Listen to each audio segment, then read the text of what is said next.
Le docteur Adolphe Adjanoun, directeur de l'INERAB, a tenu un point de presse ce jeudi 11 avril 2024. Ceci s'inscrit dans le cadre de l'Assemblée générale du Conseil ouest centrafricain pour la recherche et le développement agricole, CORAF, qui se tiendra à Cotonou du 15 au 17 avril 2024. Les détails dans cette édition. Et puis, il sera question dans cette édition d'évaluer la rentabilité de la production du gombo dans le sud du pays. Enfin, dans le dossier, nous irons à la rencontre des femmes pratiquantes de l'agroécologie. Il s'agit des femmes de la coopérative Fifonsi de Potomain à Zévi.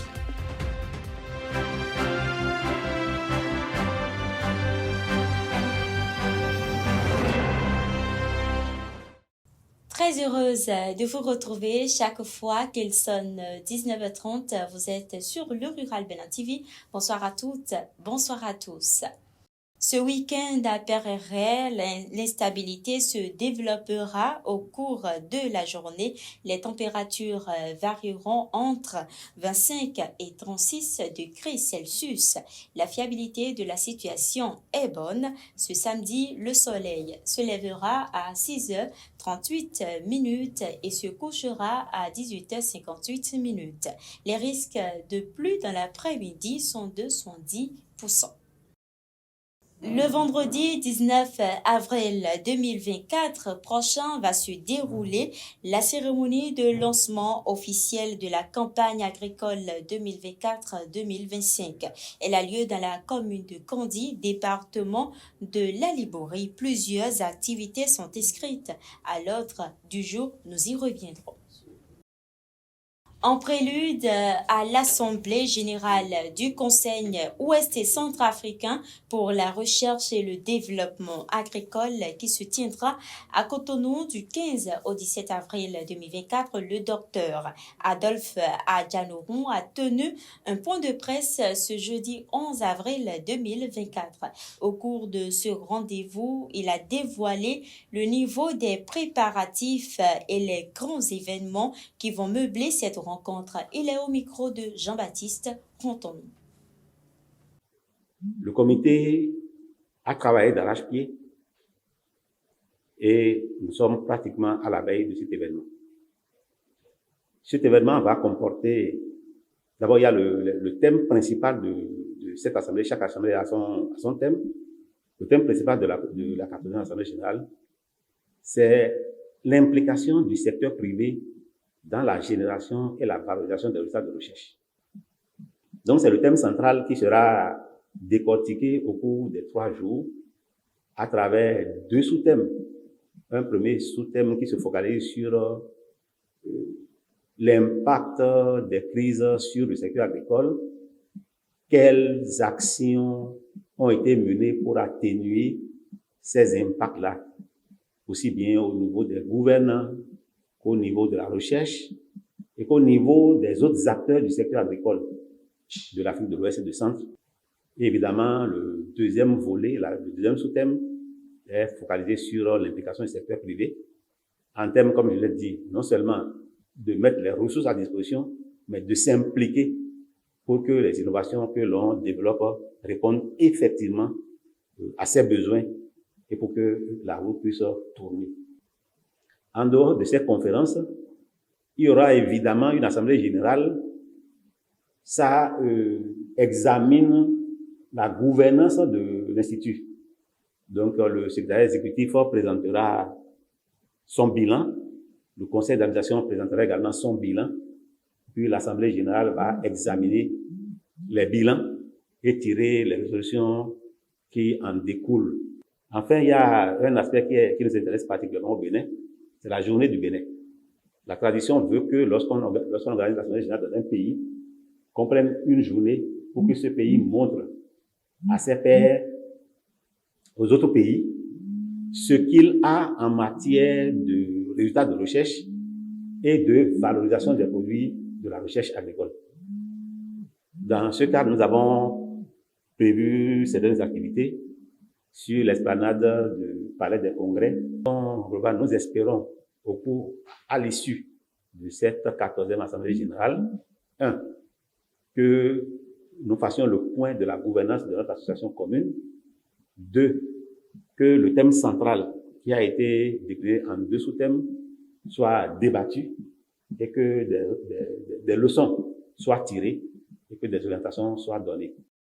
À l'issue du Conseil des ministres tenu ce jeudi 11 avril 2024, plusieurs décisions ont été prises dont la norme 1-3 concernant la création de la Société béninoise des infrastructures de l'eau dont les statuts ont été approuvés. La SOBI aura pour mission la planification du secteur sur la base des objectifs de développement fixés par l'État, la recherche de financement et la mise en œuvre des programmes d'investissement, le renouvellement des ouvrages et installations relevant de la partie publique conformément aux dispositions des contrats de délégation de services, la gestion physique et comptable du patrimoine du secteur de l'hydraulique, notamment la valorisation et l'amortissement des immobilisations.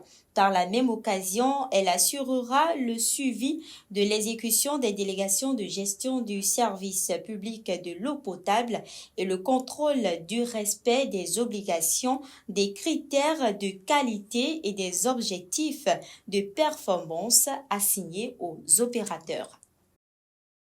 Par ailleurs, le gombo est un légume-fruit très consommé en Afrique et produit dans la plupart des pays du continent.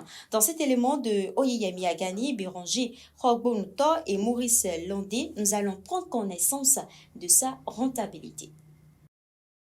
Très utilisé pour accompagner de nombreux plats, le gombo, également connu sous le nom de févi, est un légume très demandé sur le marché. Mais avant sa mise en marché, quel est le secret de sa rentabilité auprès des producteurs? Pour avoir le rendement vite, là, il faut aussi tremper la graine dans l'eau en 24 heures avant le semis. Et la productivité commence par le taux de germination d'abord. On peut faire les fumées de fond à l'aide des fumées de tout genre des animaux, les fumées de vaches, les fumées de volailles, les fumées de lapins, tout ça, là, etc. Donc, on peut mettre ça d'abord, parce que tu fais ça, la poussée des choses, ça pousse vite. Et au cours de floraison, les fleurs sont tenues sur les tiges, quoi. Grâce à cette technique et à un travail acharné, le producteur de gombo peut voir son revenu augmenter de manière significative. Le gombo se vend en panier, souvent. C'est pas au kilo, quoi. Donc, c'est en panier que nous vendons. Il y a un panier appelé colis Rasson ici, en fond, là. Donc, tu peux aller jusqu'à environ pour le quart. Tu peux, pourquoi pas, de ne pas trouver plus de 15 paniers en jour là, sur un quart. Les récoltes se fait 4 jours. Bon, au cours d'une récolte, tu peux aller jusqu'à 15-14 paniers environ, dont je viens de dire là. Pendant tous les 5 jours. Tu connais bien les techniques de là. Tu peux garder le gombo pendant 3 mois. La culture du gombo s'avère être un investissement rentable pour de nombreux producteurs passionnés. Sa commercialisation est un élément clé de sa rentabilité. Il est important pour les producteurs de trouver des débouchés stables et lucratifs pour leur récolte. Le rendement de gombo, ça fait déjà au moins les 2/3 de ce qu'on a dépensé. La production du gombo peut être rentable si les producteurs mettent en place les bonnes pratiques agricoles. Il s'agit de l'investissement du temps et du travail acharné.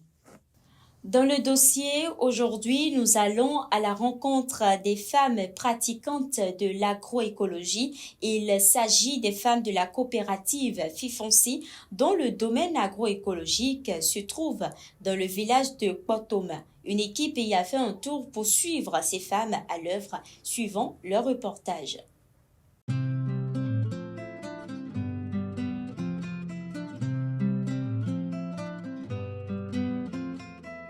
Au cœur du village de Kpotoma, dans le département de l'Atlantique, se trouve un périmètre maraîcher agroécologique dédié à la coopérative Fifonsi.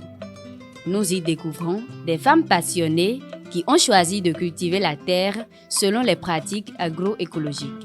Nous eso en du da gbede bo mi dudu era son do mi do to me produit de hen wa do mi do come da bo do le o mi do dudu era son do to donc mi a condition mi lo le mi na ten po bo na no za we mi to le do fi. Ici, pas de pesticides nocifs ni d'engrais chimiques. À la place, les femmes maraîchères utilisent des méthodes ancestrales pour cultiver l'épinard, l'amarante, le crin-crin et bien d'autres légumes. Les pratiques mises en œuvre dans cet espace agroécologique sont enseignées à ces femmes maraîchères à travers des séances de renforcement de capacité. Nous les formons sur les différentes techniques agroécologiques, que ce soit par rapport à la fabrication d'engrais, à la production de biopesticides, pour lutter contre les différents ravageurs qu'il peut y avoir éventuellement dans les champs. Maintenant, dans son cas, les blo compose on quoi afin les de quoi bino blo compose on bo miwe ni bu miwe compose blo tan de blo mino agba mi gba o mino aze bono doro no mi ton le o ewe mi ne mi deton ewe engrais mi deton mino zan do fi quoi. Les femmes de la coopérative Fifonsi nourrissent non seulement leur communauté en passant par la fourniture d'aliments sains et durables, mais aussi à la rendre plus résiliente face aux défis environnementaux. Malgré cela, les difficultés n'en manquent pas. Mi begbeta ene buru yo mi no mo fifa hosa mi no mo duru fifa mi no mo na vi mi tan le be no du si on lo tagbado mi si on kale tagbado mi opodo mi ne si on to opo niko lo na be nu viro gbele no wa me ekle mi amade le aki ma sanu gbere mi no eno ndo aki me kakaka be ezoko ga omo tubo mi na go wa gbegbe. L'adoption de l'agroécologie dans ce village, selon ces femmes, a eu un changement radical sur leurs habitudes alimentaires, leur économie et sur leur vie personnelle. Cela leur a également permis de consommer leur propre production.